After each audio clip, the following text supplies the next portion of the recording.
Bonjour à tous, j'espère que vous allez bien. Je suis ravie de vous retrouver aujourd'hui pour une nouvelle histoire criminelle. Alors aujourd'hui, je vous présente le cas de Nico Jenkins. Le juge, lors de son procès, dira qu'il est certainement le pire tueur en série de l'histoire du Nebraska.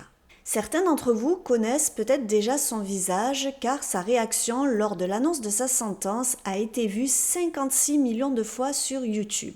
Donc aujourd'hui, je vous propose de découvrir l'histoire de Nico Jenkins. Cette vidéo m'a demandé beaucoup de travail et j'espère qu'elle vous plaira. N'hésitez pas à vous abonner si ce n'est pas déjà fait et à me mettre un petit pouce bleu à la fin de la vidéo si vous avez apprécié. Vous pouvez aussi me rejoindre sur Instagram, le lien est en description. Mais sans plus attendre, je vous invite à vous installer confortablement car l'histoire de Nico Jenkins commence maintenant.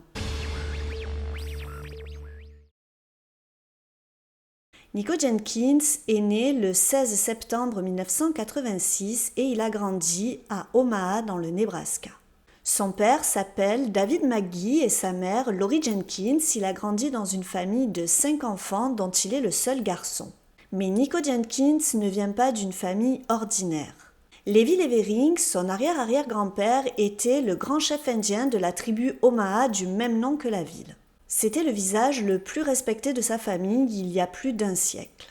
Il s'est forgé une réputation impressionnante en tant que grand chef tribal et défenseur des Omaha. En 1920, il a réussi à faire pression sur le Congrès pour protéger les droits des membres de la tribu sur leurs terres. Mais 25 ans plus tard, l'un de ses 5 enfants sera le premier à se faire arrêter par la police d'Omaha et ce sera le début d'une véritable descente aux enfers. Tout a commencé lorsque Lincoln Levering a frappé un homme dont l'ami avait fait un commentaire raciste. Le lendemain, cet homme est mort. Lincoln a été accusé d'homicide involontaire, mais il a finalement été acquitté. En 1956, il a été accusé de la chute de sa femme, la mère de 9 de ses 10 enfants, du 2e étage. La pauvre femme, en tombant, s'est brisé le dos. Il va mourir quelques mois plus tard dans un accident avec délit de fuite. Sa femme décédera également 3 mois après lui et elle laissera derrière elle ses 9 enfants orphelins. Certains de ses enfants s'en sont sortis. Un de ses fils, le plus âgé, Nelson Levering, était un boxeur bien connu au moment de la mort de son père. Après une longue carrière de boxeur, il a travaillé au département d'éducation de la tribu d'Omaha. Ses 8 sœurs ont grandi dans des foyers missionnaires pour les enfants amérindiens. À la fin des années 60, les sœurs se sont installées dans le nord d'Omaha avec leurs maris et leurs enfants. Ils s'aimaient, ils prenaient soin les uns des autres, mais à leur façon. L'un des grands problèmes de la famille était la toxicomanie et l'alcoolisme généralisé. Pour vous donner un ordre d'idée, les membres de la famille, depuis 1979, ont commis 78 crimes liés à l'alcool et 30 crimes liés à la drogue. En fait, presque tous les membres adultes de la famille sont déjà allés au moins une fois aux réunions des alcooliques anonymes. La génération suivante a grandi ensemble dans les années 70-80. Les enfants étaient tous si proches qu'ils étaient comme frères et sœurs. Ils s'aimaient, mais l'alcool transformait régulièrement les activités les plus simples en bagarres. Pour vous donner un exemple, les membres de la famille avaient pour habitude de jouer au basket, mais ils buvaient également beaucoup d'alcool lors de ces parties et quasiment à chaque fois, la partie se finissait par des bagarres. La plupart du temps, ils ne savaient même pas pourquoi ils se bagarraient. Malgré certains désaccords, la famille a continué à protéger ses membres contre ceux qu'ils considéraient comme des étrangers. Lorsque la mère de Nico, Lori et ses cousins et cousines ont été en âge d'avoir des enfants, certains d'entre eux étaient trop jeunes pour assumer une telle responsabilité. C'est donc les mères et les sœurs les plus âgées qui s'occupaient des enfants. Malheureusement, elles consommaient toutes de l'alcool et de la drogue. L'une d'entre elles a même perdu la garde de ses 7 enfants parce qu'elle avait bu de l'alcool et consommé de la cocaïne durant ses grossesses. Les autorités ont retiré au moins 20 enfants des différentes maisons familiales des Levering. L'augmentation de la violence intervient dans la génération qui a grandi dans les années 90 lorsque les gangs se sont installés à Omaha. Rares sont les membres de la famille qui ont réussi à s'en sortir, mais certains ont quand même réussi à s'en sortir. C'est le cas de l'une des cousines de Nico Jenkins, une certaine Alicia Levering, qui a réussi à s'en sortir, mais elle dira que cela a été très difficile. Elle a même été obligée de déménager pour fuir sa famille et son nom. Aujourd'hui, elle dirige une entreprise d'ambulance et elle dira que lorsqu'elle était enfant, les seuls exemples que les adultes lui donnaient, c'était boire et voler. 38 des descendants de Lilcon Levering, le grand-père, sont des criminels. En tout, la famille a commis 633 crimes depuis 1979. Les affaires judiciaires liées à la famille ont coûté, écoutez bien, 2,8 millions de dollars en frais de prison auprès du contribuable. Les membres de la famille ont été impliqués dans au moins 150 autres affaires durant cette période, mais les procédures n'ont pas débouché sur une condamnation. Nico a donc grandi dans une famille où règne la violence, des négligences envers les enfants et des abus de drogue et d'alcool. Ces comportements se sont intensifiés de génération en génération, si bien que la famille est devenue l'une des familles les plus criminelles de la ville. En grandissant dans cette famille entourée de toute cette violence, Nico n'a pas attendu longtemps avant de faire parler de lui. Alors qu'il est âgé de 7 ans, il va se rendre à l'école avec une arme dans son cartable. Il va menacer certains enfants et leur pointer l'arme sur la tempe. Les enfants pensaient que l'arme était factice et heureusement la maîtresse va intervenir rapidement car l'arme était bien réelle et chargée. Suite à cet incident, Nico sera retiré de sa famille et placé dans une famille d'accueil. À ce moment-là, il a été vu par un psy et lors de ces séances, il a pour la première fois évoqué ses envies de faire du mal aux autres. Il a dit entendre des voix qui lui demandaient de faire du mal aux autres. Et lorsque le psy évoquera l'incident de l'arme à feu à l'école, il dira qu'il avait bien l'intention de blesser ses camarades ce jour-là. Il évoquera aussi des envies suicidaires et tout ça à seulement 8 ans. À ce moment-là, à seulement 8 ans, il sera diagnostiqué bipolaire. Logiquement, il aurait dû être pris en charge, mais rien n'a été fait et il va passer son enfance et son adolescence à passer de foyer en foyer. Chaque fois, il se faisait renvoyer parce qu'il était violent et il menaçait les autres enfants. Si on analyse un petit peu l'enfance de Nico Jenkins, on se rend rapidement compte qu'il n'a jamais connu de stabilité. À 11 ans, il rejoint un gang et c'est à cette période qu'il commence à porter tout le temps une arme sur lui. Durant son adolescence, il sera reconnu coupable de plusieurs infractions comme des incendies criminels, des vols et des infractions liées aux armes à feu. À 16 ans, il sera reconnu coupable de 2 carjackings sous la menace d'une arme. Il sera condamné à 15 ans de prison. Dans un premier temps, il sera incarcéré dans un centre pour jeunes délinquants, puis à ses 19 ans, il sera transféré dans une prison. Alors là, les choses ne vont pas bien se passer pour lui. Il va participer à des rixes, à une émeute, il va agresser des gardiens et tous ces événements vont lui valoir 5 ans de prison supplémentaire, donc en tout il sera condamné à 20 ans. Il ne fera que la moitié de sa peine, c'est-à-dire 10 ans, et sur les 10 ans qu'il va passer en prison, il va passer 60% de son temps à l'isolement. Alors j'ai trouvé une information assez incroyable. En 2013, quelques mois avant sa libération, il va être soumis à une évaluation psychiatrique. En effet, il est toujours très en colère, très agressif et il s'auto-mutilait. Alors je vais vous donner quelques exemples, mais si vous êtes particulièrement sensible, je vous conseille d'avancer un petit peu la vidéo parce que c'est pas toujours facile à entendre. Il a voulu se couper le pénis en hommage au dieu égyptien Apophis qui était représenté comme un serpent géant. Ce geste lui a valu 27 points de suture. Il s'est également coupé la langue pour qu'elle ressemble à celle de son idole Apophis. Apophis, dans la mythologie égyptienne, est le représentant du chaos. Il est le mal incarné. On le décrit comme un gigantesque serpent de plusieurs centaines de mètres de long et il est le rival éternel du dieu du soleil Ra.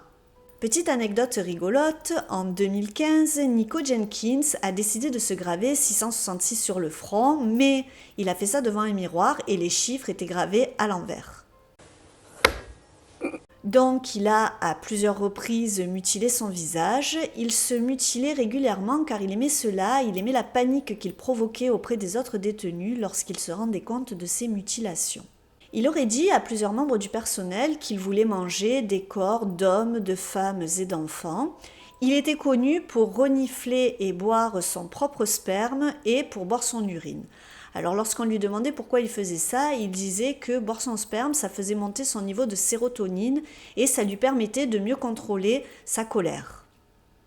Il entendait également des voix, notamment celle du dieu Apophis, le dieu égyptien, qui lui donnait des ordres. Malgré tout cela, les autorités le jugent prêt à sortir de prison et ils le libèrent en juillet 2013. Donc il passe directement de l'isolement à la liberté. C'est incroyable, il est trop dangereux pour rester avec les autres détenus et on le garde à l'isolement, mais il est prêt à sortir dans la société. Le plus fou dans cette histoire, c'est que Nico lui-même ne voulait pas sortir. Il a demandé aux autorités à ne pas le laisser sortir. Il leur a dit « Si vous me laissez sortir, je vais tuer quelqu'un ». Et malheureusement, vous allez découvrir que c'est ce qu'il s'est passé.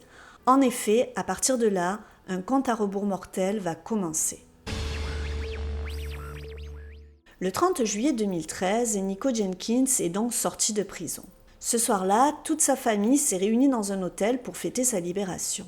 Sa femme, Shalonda, était également présente, car oui, aussi incroyable que cela puisse paraître, il avait bien une femme. Le couple s'était marié le 6 février 2010 dans la prison dans laquelle était incarcéré Nico Jenkins. Shalonda, à cette époque, était seulement âgée de 19 ans, mais malheureusement, à sa sortie, les retrouvailles ne vont pas se passer comme prévu.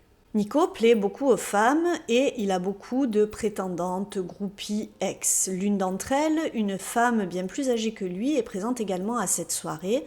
Et lorsque Nico va s'absenter pour aller prendre une douche avec elle, cela va provoquer une violente dispute entre Nico et sa femme Shalonda. Ce soir-là, pour fêter sa libération, l'un de ses oncles va lui offrir une arme à feu. Oui, vous avez bien entendu, il sort de prison, il est en libération conditionnelle et son oncle ne va rien trouver de mieux que de lui offrir une arme à feu. Le 10 août, soit 10 jours après sa sortie, il décide de se procurer de l'argent. Et comment font les membres de la famille Jenkins pour se procurer de l'argent ? Eh bien, ils le volent. Sa sœur Erika Jenkins et sa cousine Christine décident de se joindre à lui.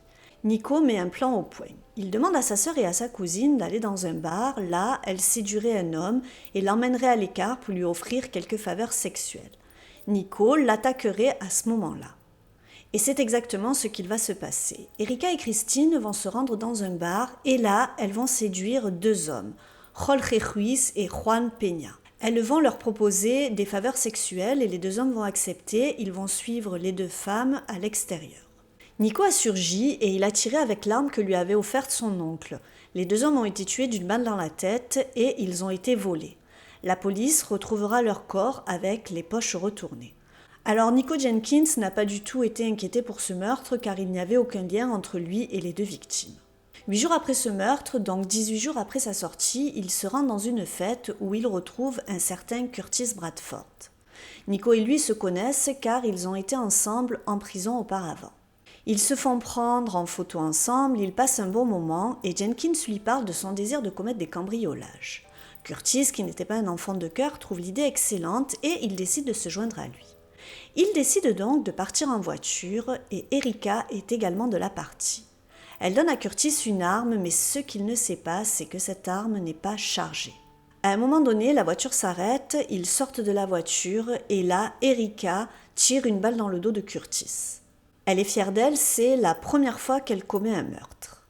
Mais Nico est furieux. Il n'est pas furieux parce que Erika a tué Curtis, il est furieux car il voulait le faire lui-même. Alors, il se retourne et tire lui aussi une balle dans le dos de Curtis. Un passant qui rentrait chez lui le matin a retrouvé Curtis sur le bord de la route et il a appelé la police. Curtis a été déclaré mort de 2 balles dans le dos. On n'a jamais vraiment su pourquoi Erika et Nico ont tendu une embuscade à Curtis. C'est comme si le meurtre avait été prémédité car il lui avait donné une arme qui n'était pas chargée.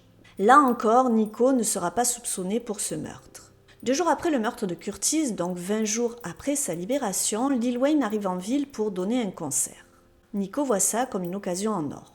Il décide de s'attaquer aux gens qui quitteront le concert. Pour cela, sa sœur Erika, sa cousine Christine Bordeaux et son oncle Warren, celui qui lui avait offert l'arme à feu à sa sortie de prison, décident de voler une voiture récente pour se fondre dans la masse à la sortie du concert. Ils décident donc de se rendre dans un McDonald's pour trouver une voiture à voler. Lorsqu'ils aperçoivent le SUV de Andrea Kruger, ils décident que ce sera cette voiture. Ils suivent donc Andrea et lorsqu'elle s'arrête à un carrefour, Nico sort de la voiture, il ouvre la portière d'Andrea, il l'attrape par le col, il la jette au sol et il lui tire 4 fois dessus avec un fusil de chasse de calibre 12, dans la tête, dans le cou et à l'épaule. Puis, il la laisse sur le bord de la route. Warren monte alors dans le SUV et part avec Nico alors que les 2 femmes suivent dans l'autre voiture. Andrea Kruger va mourir des suites de ses blessures. Elle avait 33 ans et 3 enfants et elle rentrait tranquillement du travail ce soir-là. Andrea était une femme très attentionnée, elle aimait créer des idées de cadeaux originales pour faire plaisir aux autres et essayer de nouvelles choses. Elle adorait faire des activités avec ses enfants. Andrea était toujours en mouvement, prête à rendre chaque jour aussi beau que le précédent. Elle travaillait dans un bar 3 fois par semaine dont elle faisait la fermeture, elle rentrait généralement vers 3 heures du matin. Ce soir-là, lorsque son mari s'est réveillé tard dans la nuit, il a constaté qu'Andrea n'était toujours pas rentrée. Il va s'inquiéter, et lorsqu'il a entendu aux actualités que le corps d'une femme avait été retrouvé le long du chemin qu'empruntait Andrea, il va monter dans sa voiture et il sera accueilli par les adjoints du shérif à seulement quelques pâtés de maison de chez lui. Le pire dans cette histoire, c'est que Nico et sa famille n'ont même pas utilisé la voiture pour commettre les vols qu'ils avaient prévus. Warren a fini par tenter de brûler la voiture à 12 miles de là. Il a même été filmé par des caméras de vidéosurveillance. Pour récapituler, nous sommes donc à 4 meurtres depuis sa sortie de prison. Le 30 août, Nico est arrêté par la police, mais non pas pour les 4 meurtres, mais pour la dispute qu'il avait eue avec sa petite amie lors de sa fête de sortie de prison, souvenez-vous. Il avait menacé de mort et avait menacé d'envoyer des esprits démoniaques sur sa mère. Sa femme, très inquiète, avait décidé de porter plainte. Jenkins est incarcéré et la police commence à le soupçonner pour les 4 crimes. Lors de l'enquête, les policiers réussissent à trouver où les munitions ont été achetées et plus fort encore, ils ont les images de vidéosurveillance. Et vous savez qui a acheté les munitions? Je suis sûre que vous pensez à Nico Jenkins. Eh bien non, c'était sa mère, Lori Jenkins. Le 3 septembre, la police interroge Nico à propos des 4 meurtres. L'interrogatoire dure environ 8 heures. Il va raconter plusieurs versions. Il va d'abord nier les faits, puis il va accuser sa sœur et son oncle, et enfin, il va admettre les faits. Il dira qu'il a fait cela pour se venger du système carcéral. Il dira plusieurs fois « Je vous avais prévenu que si vous me laissiez sortir, je tuerais de nouveau ». Il parlera aussi des voix qui lui ordonnent de tuer. Jenkins va déclarer que tous ces actes étaient des sacrifices à Apophis. Il est donc inculpé pour 4 meurtres seulement 1 mois après sa remise en liberté. Dans des lettres manuscrites datées du 3 novembre 2013 qu'il a envoyées à la presse, au procureur et à un juge, Jenkins déclare qu'il souhaite plaider coupable de tous les chefs d'accusation dans les 4 meurtres. Il précisera dans cette lettre qu'il protégera le royaume d'Apophis avec une brutalité sauvage et animale. Le 19 février 2014, Jenkins a intenté une action en justice fédérale demandant 24,5 millions de dollars à l'État du Nebraska pour l'avoir indûment libéré de prison, affirmant qu'on l'avait ignoré quand il disait entendre la voix d'Apophis. Dans le texte manuscrit de 6 pages, il a déclaré que le fait d'être détenu à l'isolement augmentait sa schizophrénie. Il a blâmé les responsables correctionnels pour les 4 meurtres et il a affirmé que ces problèmes étaient causés par une maladie mentale et qu'il souffrait de schizophrénie, de troubles bipolaires et de troubles obsessionnels compulsifs. Le juge a ordonné une évaluation psychiatrique et un psychiatre a conclu que Jenkins avait un trouble de la personnalité antisociale, mais qu'il simulait des symptômes psychotiques. Selon les experts, il feindrait la folie pour réduire sa peine. Selon les experts, Nico Jenkins était un homme qui avait toujours manipulé et abusé les autres et il prenait un certain plaisir à le faire. Après avoir été déclaré compétent pour être jugé, la procédure contre Jenkins a donc été lancée.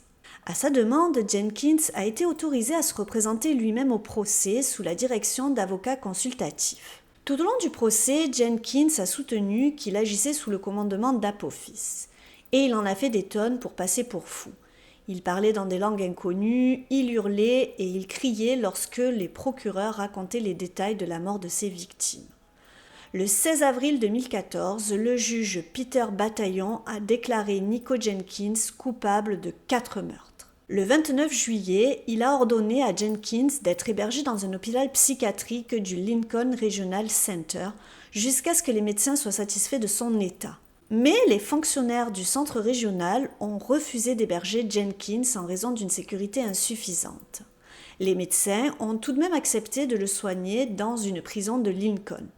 Il a également été condamné à 450 années de prison.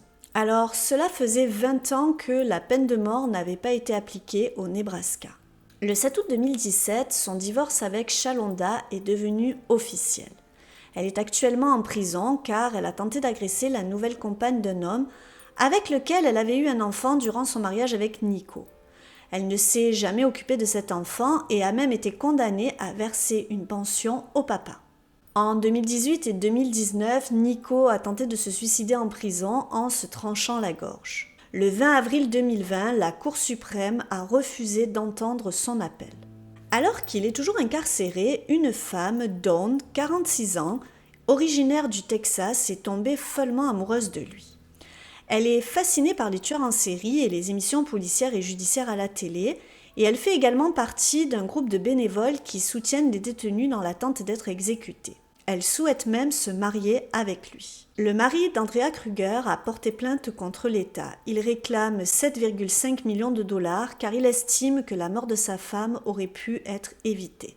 Il avance l'argument que le directeur de prison connaissait la dangerosité de Nico Jenkins puisqu'il était quasiment tout le temps à l'isolement et malgré ça, il a tout de même été libéré. L'avocat du mari d'Andrea Kruger dira qu'au cours de l'incarcération de Jenkins, il a montré à plusieurs reprises des signes de graves problèmes de santé mentale. Il a demandé à plusieurs reprises un traitement et ces demandes de traitement ont été rejetées. La seule réponse que le service pénitentiaire propose dans le cas de dangereux détenus, c'est l'isolement. Or, sans traitement, les détenus malades mentaux ne deviennent que plus dangereux à l'isolement. Erika Jenkins a été la première à être jugée. Elle a été condamnée à 40 ans de prison pour avoir attiré Jorge et Juan dans un guet-apens.